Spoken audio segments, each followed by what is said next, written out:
Mesdames et messieurs, bonjour. Ici Vincent Aurélana-Popin. Bienvenue à votre bulletin de nouvelles TVCL pour la période du 21 au 27 août. Nous commençons cette semaine avec le Centre intégré de santé et des services sociaux des Laurentides qui est fier d'annoncer la venue d'un nouveau service pour les parents des Laurentides, des séances d'information portant sur l'alimentation du nourrisson. Animées par un nutritionniste, les séances d'information permettront aux parents d'en apprendre davantage sur les recommandations générales liées à l'alimentation de leur nourrisson, sur le processus d'introduction des solides et sur la diversification menée par l'enfant. Le tout est offert gratuitement aux parents des Laurentides par le biais de 2 séances en vidéoconférence. Ce nouveau service vise à outiller les parents lors de l'intégration des aliments chez les nourrissons. Ils pourront ainsi accompagner leur bébé avec confiance dans cette nouvelle étape. Madame Rosemonde Landry, présidente directrice générale du CI3S des Laurentides, mentionne qu'elle est heureuse de cette nouveauté. Elle affirme que c'est une joie de pouvoir offrir un soutien aux familles et ce, dans le confort de leur domicile via la vidéoconférence. Elle affirme que les experts du CI3S pourront informer, conseiller et répondre aux questions des parents, ce qui leur sera très utile. Elle est également fière de cette initiative qui provient de ses équipes. Pour tous les détails, notamment pour consulter le calendrier de séances et les modalités d'inscription, visitez la section Alimentation du nourrisson du site web du CI3S des Laurentides.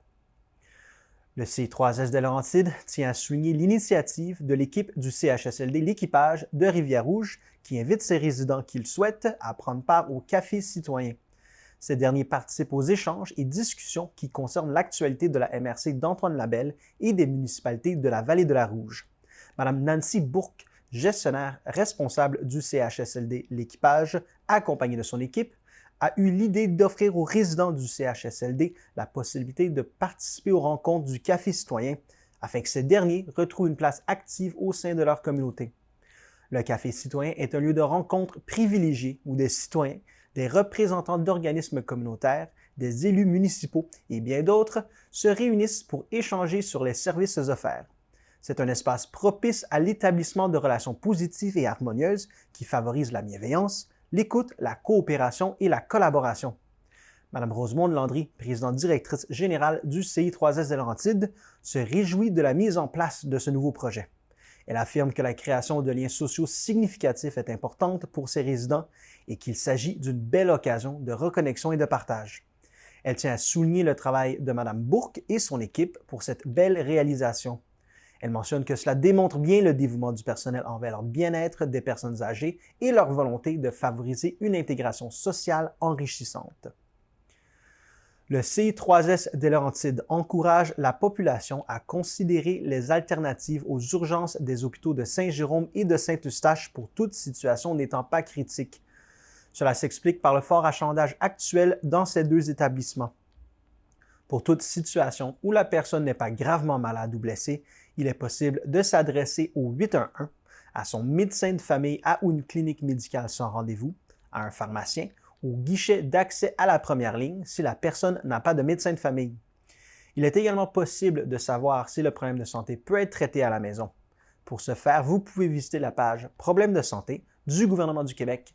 Ces alternatives sont à considérer si la situation n'est pas urgente. Toutefois, toute personne en situation critique ou instable ne doit pas hésiter à se rendre à l'urgence en cas de besoin. Le ministre responsable des services sociaux, Lionel Carman, le ministre responsable de la région des Laurentides, Benoît Charette, ainsi que la députée de Mirabel, Sylvie Damour, ont annoncé que le projet de modernisation de l'urgence et d'aménagement d'unités d'intervention brève en santé mentale à l'hôpital de Saint-Eustache franchit une nouvelle étape dans le but d'améliorer les soins de santé pour la population de la région des Laurentides. Le gouvernement du Québec a donc autorisé l'équipe chargée du projet a amorcé l'élaboration du dossier d'affaires. Les appels d'offres pour les services professionnels d'architecture et d'ingénierie ont également été lancés.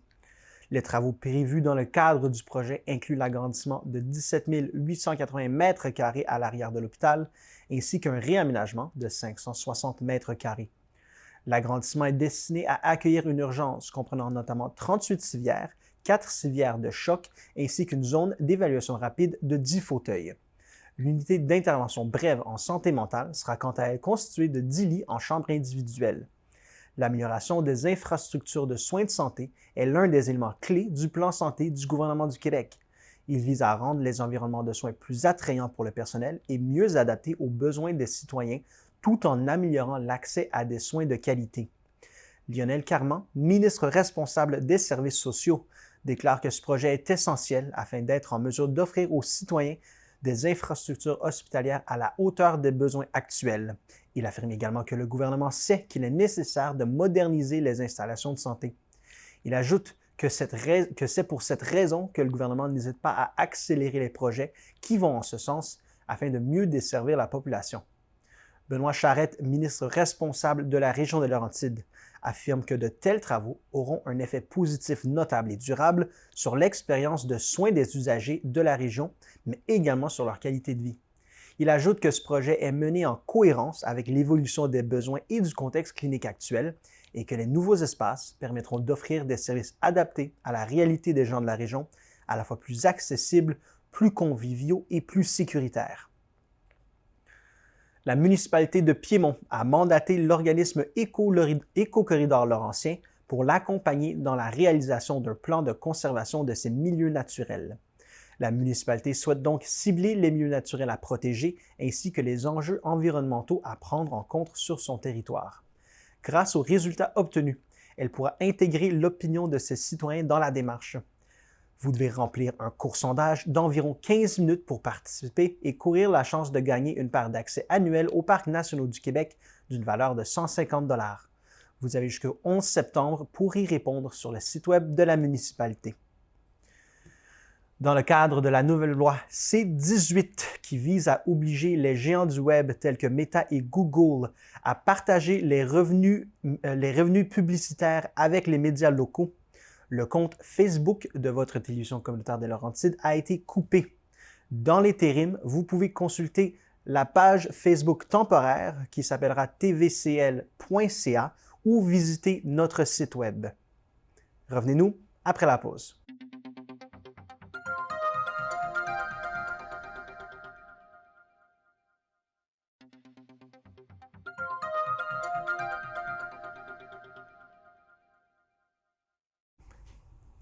La ville de Prévost et la coopérative Incita lancent la première édition de leur défi citoyen zéro déchet. Les foyers participants recevront durant 6 mois un accompagnement sur mesure, du contenu, des ateliers et des conférences exclusives et gratuites. Le but est de réduire ces déchets, repenser sa manière de consommer et trouver d'autres solutions pour effectuer une transition écologique. Une cohorte de 20 familles pourra mener l'expérience du défi citoyen zéro déchet cet automne. Vous avez jusqu'au 26 août pour vous inscrire. Le défi est gratuit, mais les places sont limitées. La ville de Prévost poursuit sa quête pour un avenir durable en lançant une deuxième phase de consultation pour le projet innovant de contenants réutilisables. Après le succès de la première rencontre en juin, la Ville sollicite à nouveau la participation active de la communauté prévautoise. Si vous avez à cœur l'environnement et l'avenir de votre ville, joignez-vous à cette initiative en participant à cette démarche éco-responsable. Inscrivez-vous dès maintenant par courriel au environnement@ville.prévost.qc.ca pour la prochaine rencontre de consultation prévue à la fin septembre. Restez à l'affût pour les détails concernant la date et le lieu de cette importante réunion. Votre engagement est essentiel pour construire un Prévost plus vert et durable. Vous avez besoin d'un objet, mais vous ne comptez pas l'utiliser régulièrement, alors pourquoi pas ne l'emprunter plutôt que de l'acheter? Les citoyens de Prévost deviennent les premiers dans les Laurentides à bénéficier de l'abonnement annuel au Partage Club gratuitement. Découvrez donc comment le Partage Club peut vous aider à réaliser des économies et à optimiser votre budget. Cette application vous donne un accès illimité à une variété de biens sans que vous ayez besoin de les acheter. Il s'agit d'une alternative très intéressante face à la hausse du coût de la vie. Si vous êtes un propriétaire d'un système septique de type Bionest, EcoFlow, EnviroSeptic ou un autre système non conventionnel, il est obligatoire d'être lié en tout temps au fabricant via un contrat d'entretien annuel. Ne pas renouveler ce contrat fait en sorte que le système n'est pas vérifié annuellement. Cela peut entraîner de mauvaises surprises, des problèmes au moment de la vente de la propriété ou même une mise en infraction, puisque le tout est réglementé au niveau provincial. Il est donc important de bien lire le rapport d'inspection, puisque ce dernier peut renfermer des indications de problèmes ou de mauvais fonctionnement qui peuvent entraîner une fin de vie prématurée de votre système. Il est également primordial de préciser que les compagnies ne communiquent pas avec les propriétaires pour mentionner des problèmes indiqués sur ce rapport. Pour toute information, appelez au 450-224-8888 au poste 6230. La ville de Saint-Sauveur a tenu une soirée de reconnaissance le 11 août dernier pour les 37 employés étudiants et les 5 aspirants animateurs du Camp Soleil ayant travaillé pour la ville du mois de septembre 2022 au mois d'août 2023. L'événement a permis de rassembler les étudiantes et étudiants qui ont œuvré au sein des différents services municipaux, tels que le service des loisirs, de la culture et de la vie communautaire, le service de l'environnement et du développement durable et le service des travaux publics avant leur retour en classe. Ils ont pu se féliciter du travail accompli dans les derniers mois en faisant quelques activités ludiques. Pour souligner leur apport, 5 bourses de 150 $ ont été tirées parmi les étudiants et étudiantes ayant un dossier remarquable. De plus, afin d'encourager les 5 jeunes qui se sont impliqués au sein du camp de jour en tant qu'aspirants moniteurs, un chèque leur a été remis pour souligner leur implication et leurs apprentissages. Il s'agissait de leur toute première expérience en milieu de travail. Finalement, un prix de présence a aussi été tiré parmi toutes les personnes présentes et celle qui a gagné a remporté le livre de l'auteure sauveroise Lorraine Dagenet intitulé « Saint-Sauveur, son histoire, son patrimoine ». Le maire et les conseillers municipaux souhaitaient remercier chaleureusement tout le personnel étudiant pour son bon travail cet été. La ville de Saint-Sauveur, par ses attraits touristiques, constitue un lieu prisé pour les hébergements touristiques de courte durée. Toutefois, si vous souhaitez exploiter votre propriété pour en faire un tel hébergement, vous devez préalablement vérifier si vous êtes autorisé à le faire auprès du service de l'urbanisme de la ville qui pourra vous guider dans le processus. Voici donc ce que vous devez savoir. Les hébergements touristiques de courte durée, aussi appelés locations en court séjour, sont définis comme toute location d'une période inférieure à 4 mois. Ces derniers sont autorisés à titre d'usage complémentaire au groupe d'usage habitation dans certaines zones de la ville. Les personnes qui souhaitent exploiter ce type de location doivent effectuer la vérification de rigueur et obtenir les documents exigés au préalable. Il est entendu que ces personnes doivent cesser toute location en court séjour dans une zone où celle-ci est interdite ou si elles n'ont pas obtenu les autorisations requises auprès de la Ville et de la Corporation de l'industrie touristique du Québec. Précisément, les démarches suivantes sont nécessaires.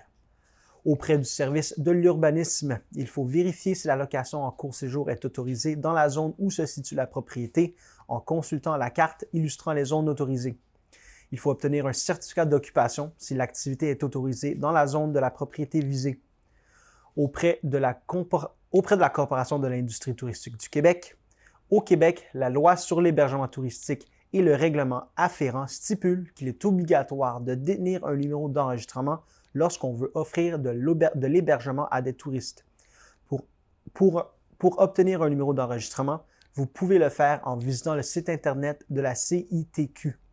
Rappelons que les exploitants qui ne se conforment pas aux exigences demandées précédemment s'exposent à des amendes. En effet, celles prévues à l'article 15.1 du règlement d'administration des règlements d'urbanisme sont de l'ordre de 1 000 $ par jour pour une personne physique ainsi que de 2 000 $ par jour pour une personne morale.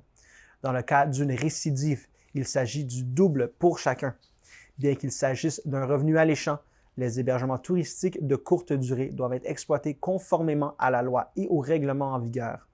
Pour signaler un hébergement touristique de courte durée localisé hors des zones autorisées par la Ville ou pour être accompagné dans votre projet d'exploiter ce type d'hébergement, communiquez avec le service de l'urbanisme. Depuis quelques années, la Ville de Saint-Sauveur embauche pour la période estivale des éco-conseillers dont le rôle est de sensibiliser les citoyens et les citoyennes à adopter des habitudes éco-responsables. Cette année, ce sont Jessica et Laurie que vous avez ou aurez peut-être l'occasion de croiser sur le territoire sauverois.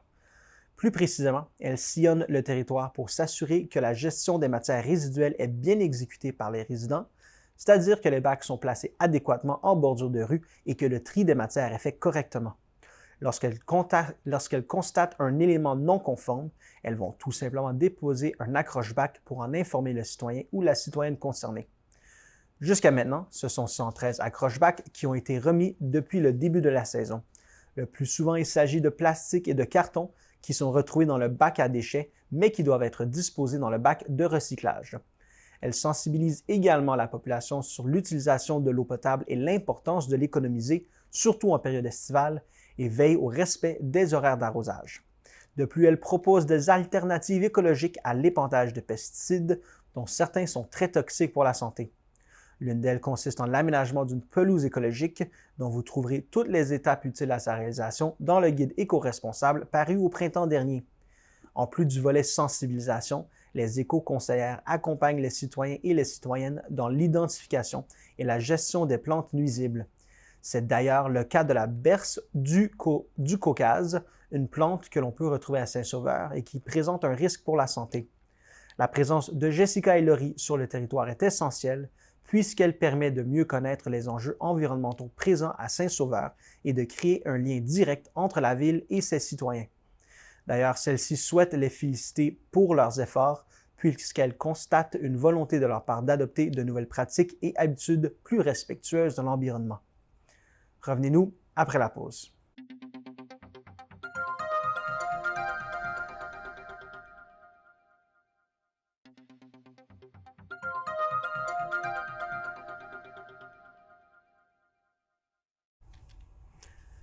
La ville de Saint-Sauveur met à la disposition de ses employés et du grand public des défibrillateurs externes automatisés, mieux connus sous l'appellation DEA.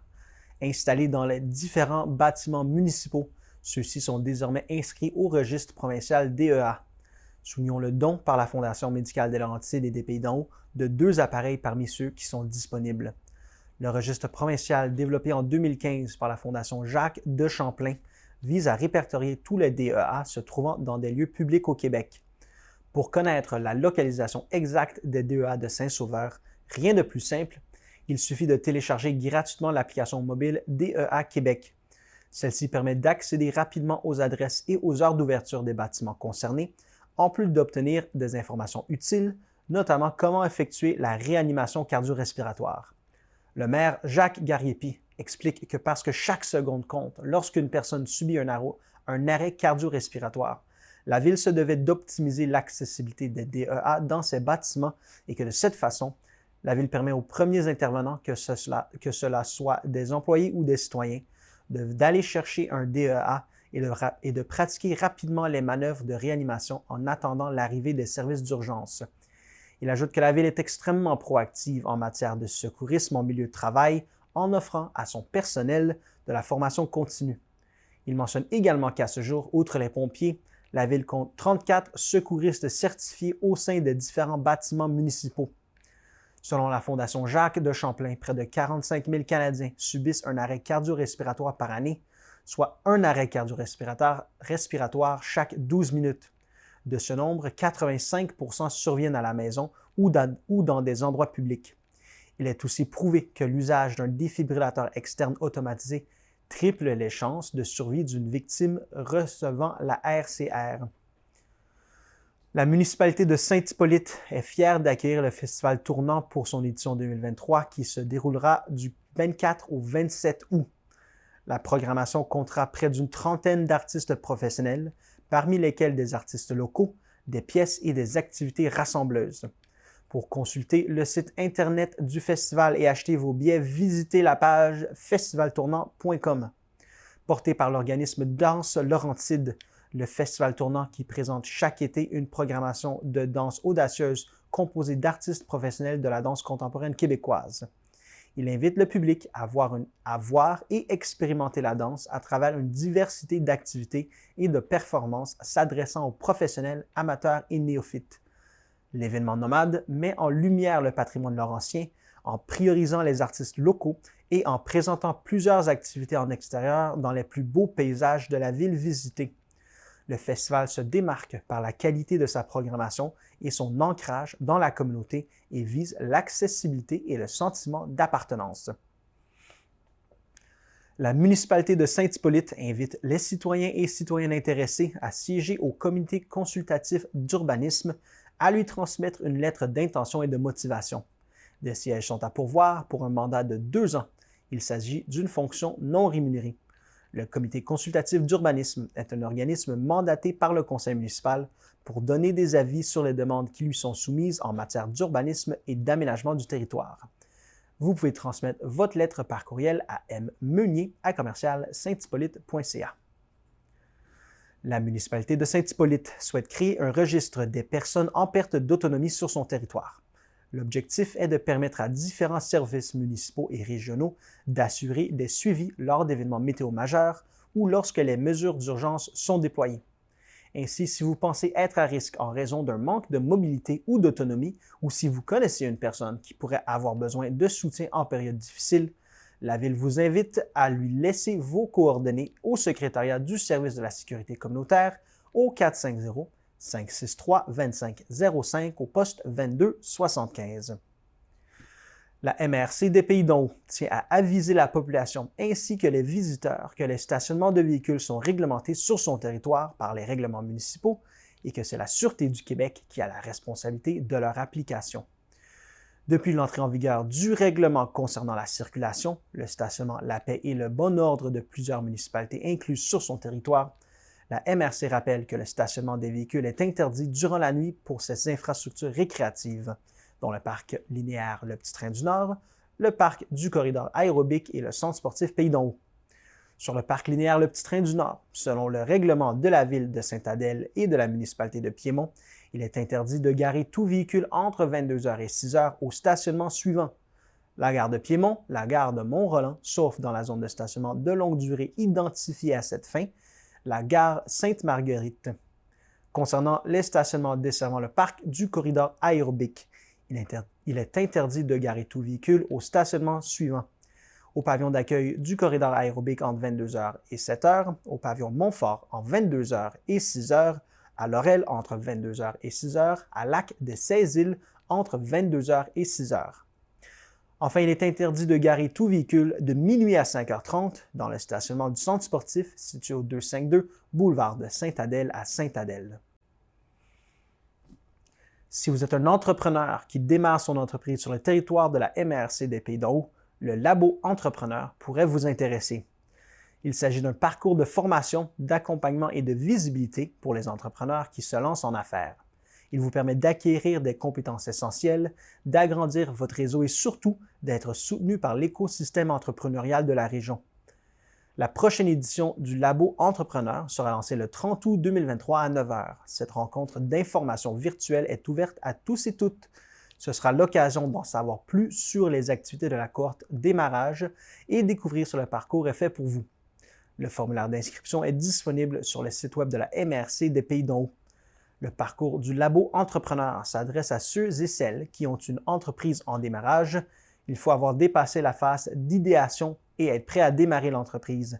Il s'adresse également aux personnes dont l'entreprise est située sur le territoire de la SADC des Laurentides et à ceux qui souhaitent s'investir pour travailler leur modèle d'affaires et aller chercher des outils dans le but d'augmenter leurs chances de réussite.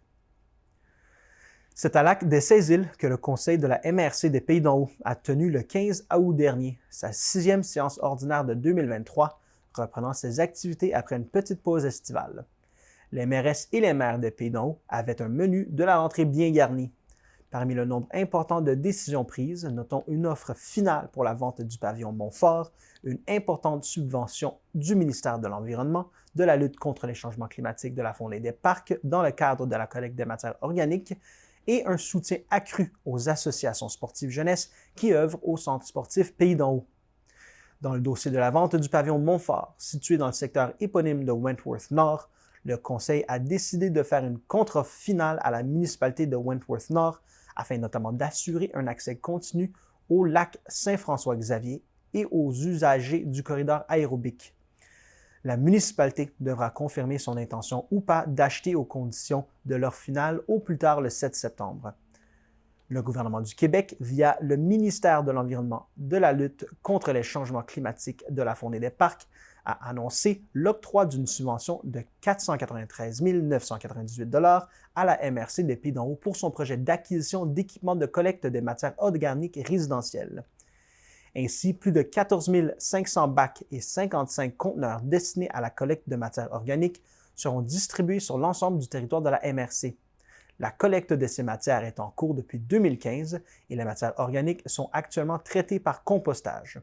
On estime à 3 367 tonnes la quantité de résidus alimentaires et verts collectés annuellement.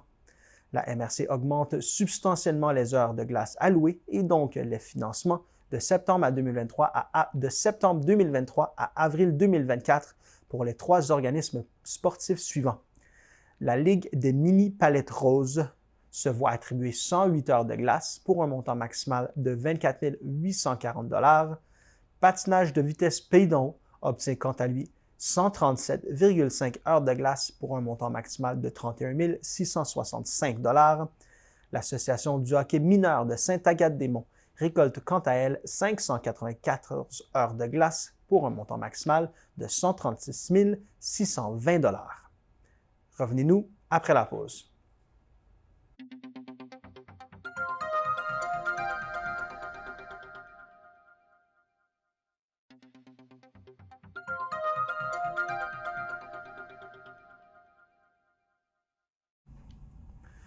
La MRC des Pays-d'en-Haut rappelle que la programmation d'automne pour les cours de natation est disponible en ligne et que les inscriptions se dérouleront du 27 août au 9 septembre 2023. Le programme de natation Nager pour la vie se déroulera sur 10 semaines, soit du 25 septembre au 3 décembre. Les programmes mise en forme aquatique et mise en forme en salle, quant à eux, s'étendront sur 12 semaines, soit du 25 septembre au 17 décembre. Les inscriptions se feront du 27 août au 2 décembre pour les résidents d'une des municipalités partenaires du Centre sportif Pays-d'en-Haut, soit Estérel, Lac-de-Saisil, Morin Heights, Piémont, Saint-Adolphe-d'Howard, Saint-Sauveur, Sainte-Adèle, Sainte-Anne-des-Lacs et Sainte-Marguerite-du-Lac-Masson. Les inscriptions se dérouleront du 3 au 9 septembre 2023 pour tous. À noter que du 27 août au 9 septembre 2023, vous pourrez vous inscrire en ligne ou en personne selon l'horaire suivant.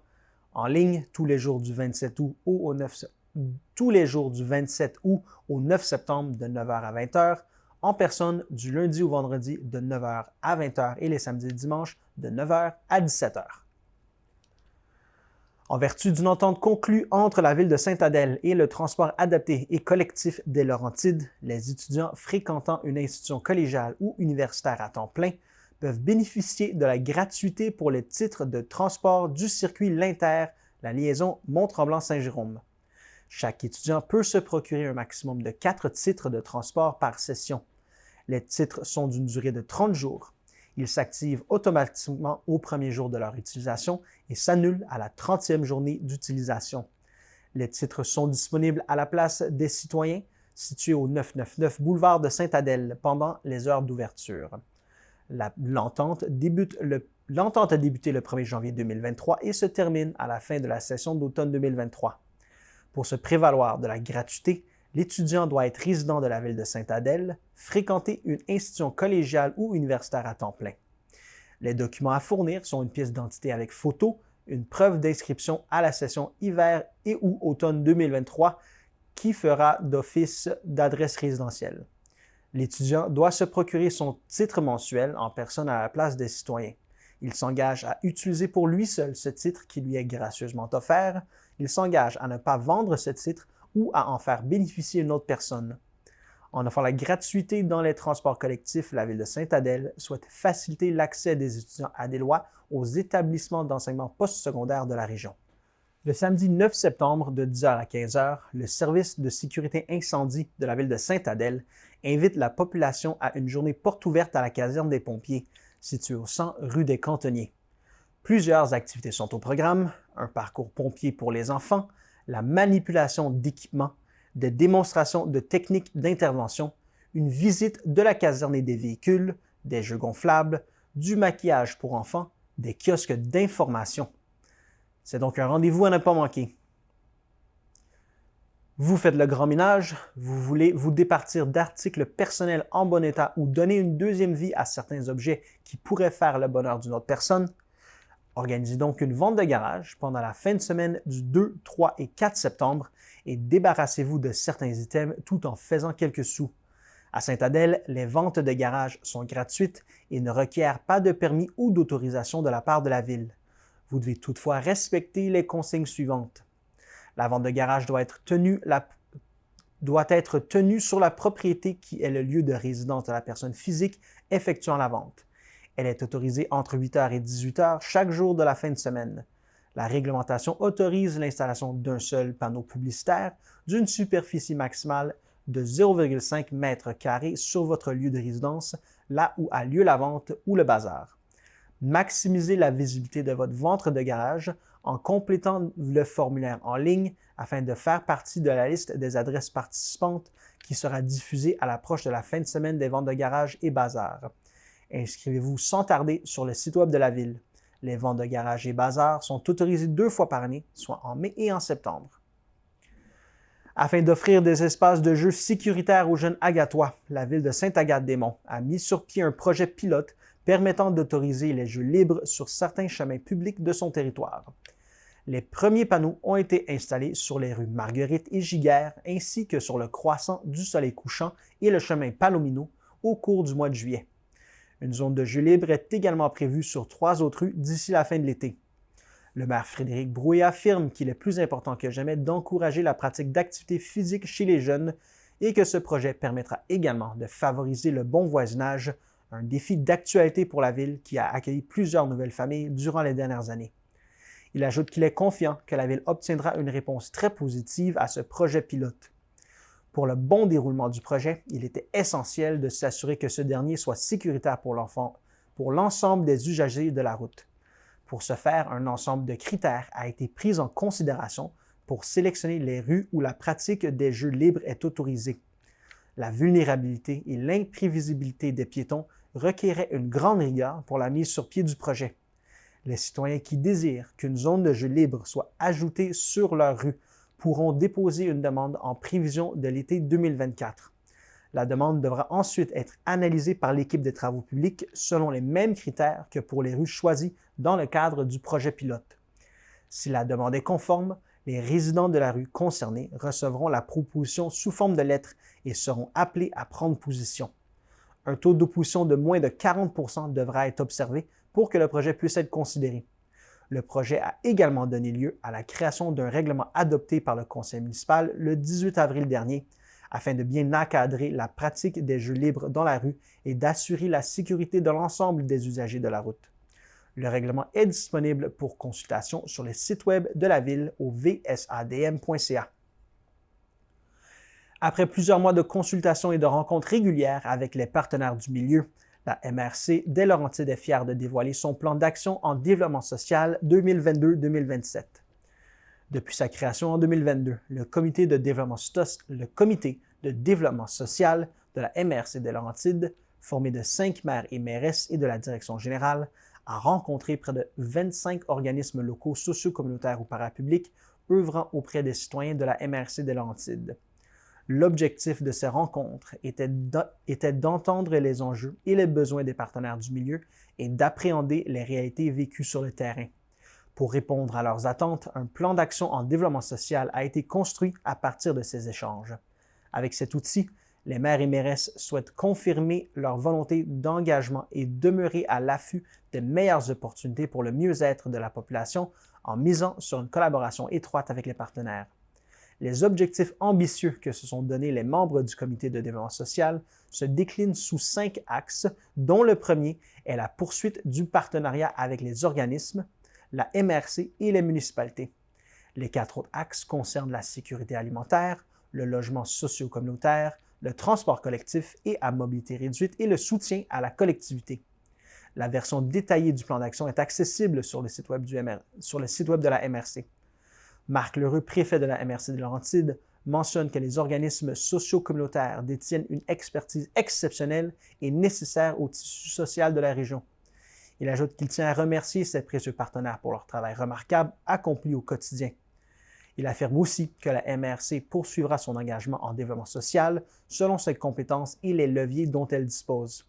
C'est en novembre 2022 que le poste d'agent de liaison socio-communautaire au sein de l'équipe de la MRC avait été officialisé. La MRC est membre de la concertation locale des aînés et du regroupement des partenaires en développement social de la MRC des Laurentides.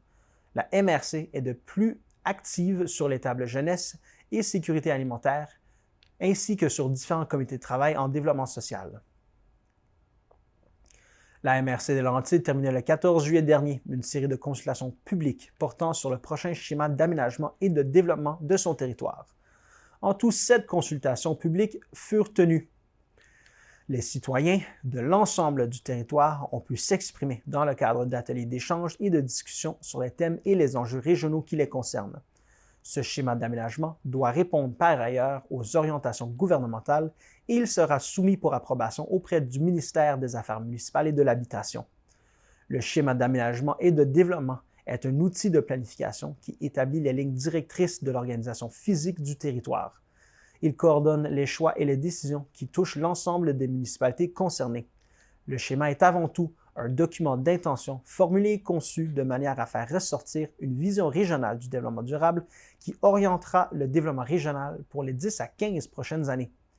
En vigueur depuis plus de 20 ans, une révision en profondeur du schéma s'avérait essentielle pour refléter les enjeux actuels et futurs de l'aménagement du territoire.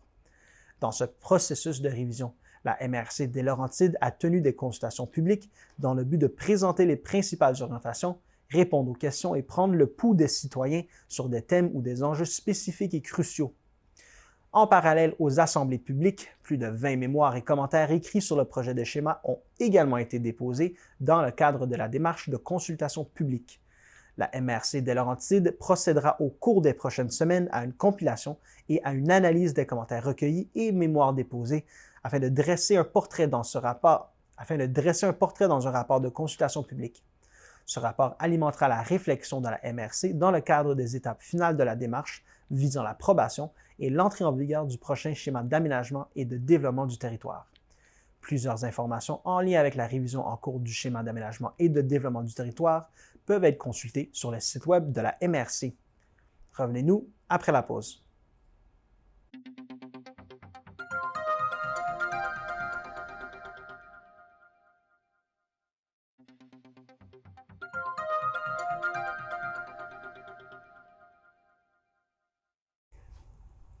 La ville de Mont-Laurier désire rappeler aux commerçants que dès le 31 août prochain, le règlement municipal lié au bannissement des sacs de plastique à usage unique dans les commerces de détail à des fins de distribution sera officiellement en vigueur. Cette nouvelle réglementation a pour objectif de réduire l'impact environnemental. La ville de Mont-Laurier invite les citoyens à poursuivre l'utilisation des sacs réutilisables et propose aux commerçants des alternatives éco-responsables en optant pour la distribution de sacs recyclables ou en papier pour leur clientèle. Soulignons qu'en mars dernier, la ville de Mont-Laurier avait accordé une période de transition jusqu'au 31 août 2023 afin de laisser un délai raisonnable auprès des commerçants de détail pour se conformer à cette nouvelle réglementation municipale. Dorénavant, les commerces de détail ne pourront plus distribuer des sacs de plastique à usage unique de toute épaisseur à leur clientèle à la suite d'un achat. Les sacs oxodégradables, biodégradables et compostables sont également visés par cette interdiction.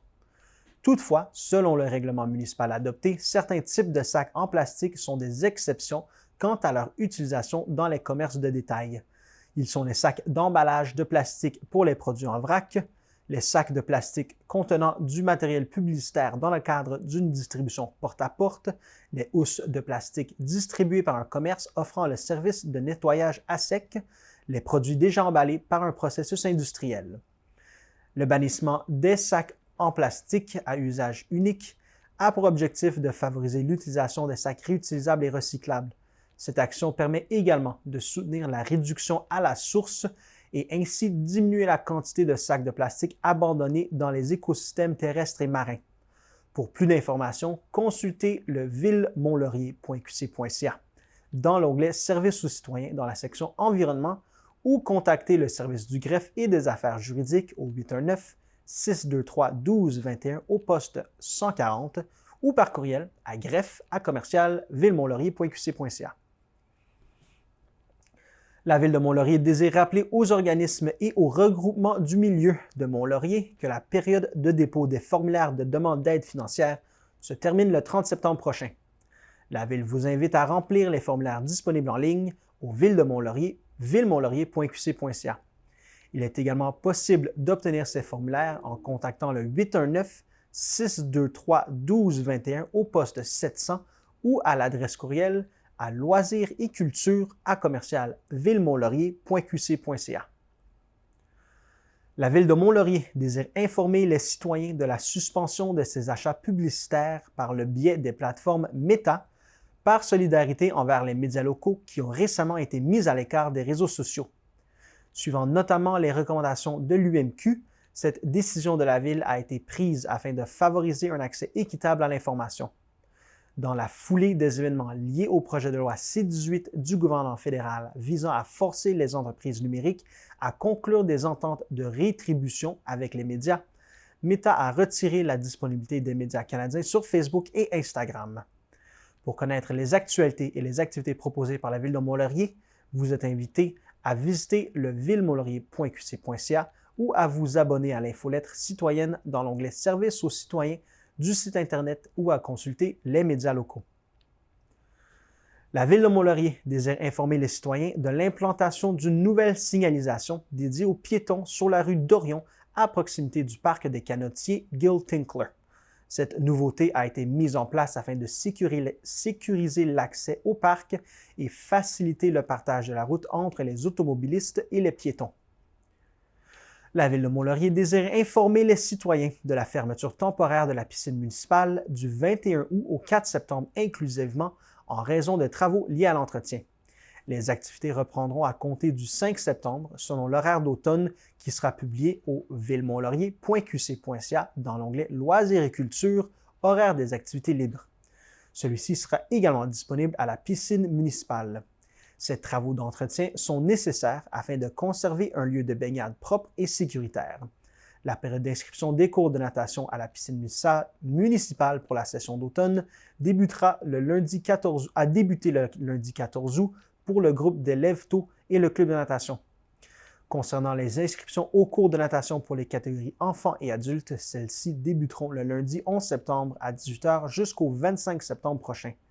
Les inscriptions en ligne seront disponibles sur le site Internet de la Ville de Mont-Laurier par le biais de la plateforme Amelia.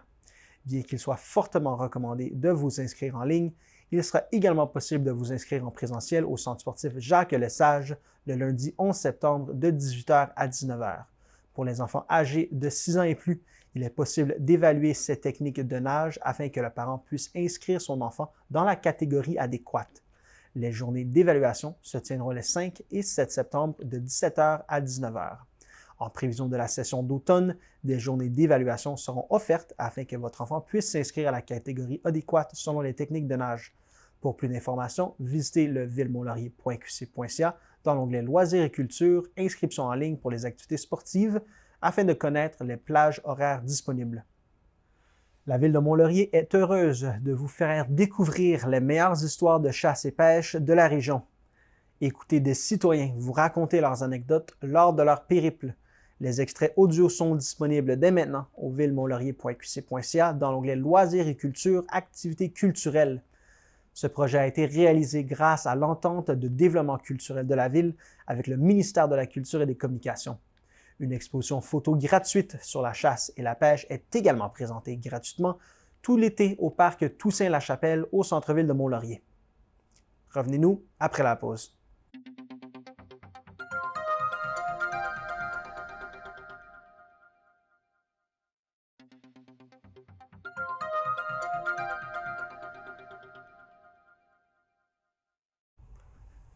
La députée de Bertrand, Mme France-Hélène Duranceau, a annoncé au nom de la ministre des Affaires municipales, Mme André Laforêt, que le gouvernement du Québec accorde une somme de 200 000 $ pour la réalisation de 4 initiatives dans le cadre de l'aide financière pour des projets locaux de vitalisation.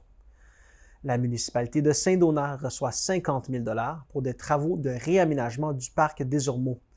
La municipalité a entrepris le réaménagement du parc durant l'année 2022. Le projet de réaménagement comprenait des travaux pour des terrains sportifs. Les travaux comprenaient également l'ajout d'éclairage afin de maximiser l'utilisation de l'ensemble des terrains. La municipalité souhaite réaliser la construction d'un bloc sanitaire ainsi que d'un abri pour les joueurs afin de compléter le réaménagement du parc et d'améliorer le confort des usagers. La municipalité de Chertsey recevra 50 000 $ pour la réfection des bandes de la patinoire municipale. La municipalité souhaite remplacer les bandes de la patinoire et la quincaillerie s'y rattachant et réajuster le nivelet du terrain accueillant la patinoire. Le maintien de ce service offrira des occasions aux citoyens de se rencontrer et de socialiser. Il permettra aussi de favoriser l'attraction et la rétention des citoyens. La ville d'Estérel recevra 50 000 $ pour la création d'un lien cyclable. Ce projet consiste à procéder à des travaux afin de créer un premier lien cyclable sécuritaire sur le territoire de la ville à partir d'une piste existante, soit celle du parc d'Estérel. Il s'agit d'un projet en cours depuis quelques années qui vise à dynamiser les activités du parc et de relier en mobilité active de manière sécuritaire ce pôle au noyau villageois où se trouve pratiquement l'ensemble des services et des commerces. L'objectif est de créer un sentier polyvalent de plus de 2,2 km avec une surface en criblure de pierre et de procéder aux modifications des éléments de drainage. La coopérative alimentaire de Val-des-Lacs recevra 50 000 $ pour l'aménagement d'espaces de travail collaboratifs et la finition de l'espace d'entreposage. Ce projet consiste à rénover le deuxième étage de l'épicerie coopérative pour le transformer en espace de travail collaboratif pour du télétravail et à offrir un endroit de rencontre en présence ou en virtuel dans 2 salles aménagées. Ces espaces seront mis à la disposition de citoyens et des entreprises locales, moyennant des frais d'utilisation contribuant à l'augmentation des revenus de la coopérative. Un espace d'entreposage sera aussi aménagé dans l'ancienne cuisine d'été. Ce projet permettra d'assurer la pérennité des activités de la coopérative, qui est un service de proximité pour les habitants de la municipalité, et de diversifier ses revenus. Le prochain week-end de vente débarras se déroulera du 2 au 4 septembre sur le territoire de Mont-Tremblant. Les citoyens qui planifient une vente débarras sur leur propriété sont invités à s'inscrire avant le 31 août afin que leur vente apparaisse sur la carte interactive. Les chasseurs d'aubaine pourront consulter la carte à compter du 1er septembre à villemontremblant.qc.ca/vente débarras afin d'identifier les adresses et les dates des ventes ainsi que le type d'articles offerts. Bien qu'aucun permis ne soit requis pour organiser une vente débarras, quelques règles doivent néanmoins être respectées. Pour des raisons de sécurité, les citoyens doivent effectuer leur vente débarras sur leur propriété et non sur la rue ou le trottoir. Une seule enseigne de 0,5 m² ou moins est autorisée. Celle-ci doit être installée sur la propriété où a lieu la vente débarras et ce, au maximum 4 jours avant le début de la vente. Elle doit être enlevée immédiatement après la fin de la vente. Pour inscrire une vente débarras ou pour consulter la carte, visitez villedemontremblant.qc.ca/vente débarras. La ville de Mont-Tremblant est heureuse d'accueillir l'artiste des Laurentides Jacques Charbonneau, qui présentera des œuvres originales dans une exposition numérique intitulée « Terre des femmes » du 18 août au 22 octobre à la salle Alphonse Desjardins ainsi qu'à l'espace public de Mont-Tremblant. L'artiste multidisciplinaire est récipiendaire du prix Artiste de l'année dans les Laurentides qui lui a été décerné par le Conseil des arts et des lettres du Québec en 2022. Selon les membres du jury des Grands Prix de la culture des Laurentides, Jacques Charbonneau poursuit une longue carrière artistique en s'assurant de conserver une démarche pertinente et engagée et en demeurant toujours très actif dans sa région. Son apport pour le milieu des arts numériques est absolument considérable et fait de lui un précurseur dans son milieu. Ses œuvres en lien avec le recyclage sont généreuses et font la démonstration d'une conscience humanitaire et écologique. L'exposition Terre des femmes met de l'avant des portraits de femmes selon les différentes facettes de leur personnalité, interprétées par les textes d'autrices québécoises et françaises, soit Joëlle Thiénard, Anne Pérousse, Nora Atala, Jordan Pronovo-Charbonneau, Hélène Lépine, Maria Torelli-Lyonnais, Virginie Francoeur, Mélanie Noël, Dominique Zalitis, Francine Vernac, Sylvie Nicolas, Catherine Fortin et Claudine Bertrand. Pour Jacques Charbonneau, c'est par l'échange que se constitue une œuvre, autant pour lui-même et les autrices invitées que pour les spectateurs et spectatrices dont il suscite l'interaction, voire la participation. Jacques Charbonneau a exposé son art à travers les Amériques et l'Europe. Il a également fondé plusieurs organismes artistiques, dont la Galerie Motivation V, le Centre Copillard, la Galerie Art Technologique et le Centre d'art contemporain de l'Outaouais, où il a exposé et présenté des pratiques expérimentales et actuelles. Il poursuit actuellement ses recherches en art analogique et numérique et il s'intéresse aux nouvelles tendances en art contemporain. Cette exposition est rendue possible grâce à l'entente de développement culturel conclue entre la Ville de Mont-Tremblant et le ministère de la Culture et des Communications du Québec. La délégation des Laurentides conclut la 57e finale des Jeux du Québec avec une récolte de 48 médailles, soit 19 d'or, 10 d'argent et 19 de bronze. Après une récolte plus modeste l'été dernier à Laval, la délégation s'attendait toutefois à améliorer sa récolte cette année. Les Oranges et Noirs terminent d'ailleurs les Jeux du Québec en deuxième position du classement des récompenses, ayant remporté 3 médailles d'or de moins que la région de la Capitale-Nationale. Le classement officiel des régions qui détermine les grands gagnants des Jeux du Québec demeure toutefois sous embargo et les résultats finaux seront publiés plus tard. Compte tenu des résultats dans les différents sports, la délégation des Laurentides semble toutefois sur la bonne voie pour atteindre son objectif de terminer parmi les 3 premières régions. Lors du deuxième bloc, les Laurentides ont terminé au premier rang en golf et en volleyball masculin, au deuxième rang en natation artistique, en soccer masculin et en vélo de montagne, en 5e place en baseball féminin, 8e place en soccer féminin et en volleyball féminin et en 9e place en voile. Au cours de la dernière journée de compétition, l'équipe de soccer masculin s'est inclinée en tir de barrage en finale contre l'équipe de Montréal. Les Laurentides décrochent ainsi la médaille d'argent. C'est également sur la deuxième marche du podium qu'a grimpé l'équipe de natation artistique chez les 15 ans et moins. En vélo de montagne, le duo composé d'Eliott Courcelle de Sainte-Anne-des-Lacs et Maverick Lapointe de Saint-Sauveur ont remporté la médaille d'or lors du relais cross-country masculin. Les deux mêmes cyclistes avaient terminé 6e à cette épreuve à Laval l'an dernier. Chez les filles, l'Adéloise Eliane Blais et Sierra Jolicoeur de Mont-Tremblant ont terminé 3e du relais féminin. Voilà, c'était tout cette semaine pour votre bulletin de nouvelles TVCL. Je vous remercie d'avoir été à l'écoute. À la semaine prochaine.